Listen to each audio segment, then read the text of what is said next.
Un influenceur TikTok se déclare, je cite, anti-souche bactérienne.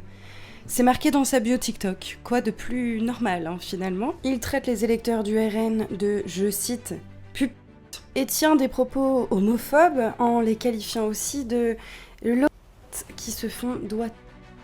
Ça pourrait être puni par la loi, mais bon. Non, il est sur les réseaux sociaux, tout va bien, je vous rassure. Et puis aussi, il insulte nos forces de l'ordre, notamment la police, qu'il qualifie, je cite, pour reprendre ses propos exacts, de police barbare française.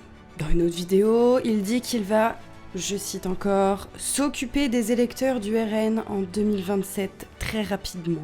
Je ne sais pas ce que vous en pensez, mais ça peut clairement s'apparenter à des menaces. Bon, donc on sera tous d'accord pour dire que cet homme ne devrait pas être sur les réseaux sociaux, surtout qu'il est suivi quand même par à peu près 17 000 personnes. Tout le monde sait. Donc ces propos peuvent être punis par la loi, notamment parce que c'est de l'injure publique. Article 33 de la loi 81. Ensuite, il y a aussi de l'incitation à la haine, article 24, et des menaces à l'encontre d'un parti politique.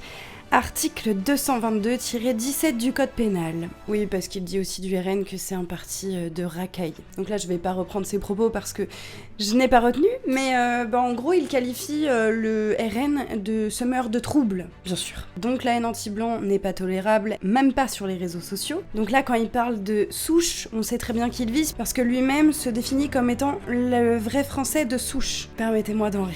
Ensuite, du coup, je vous demande de faire comme moi, puisque j'ai signalé ce compte et que TikTok m'a donné raison et a approuvé ma demande.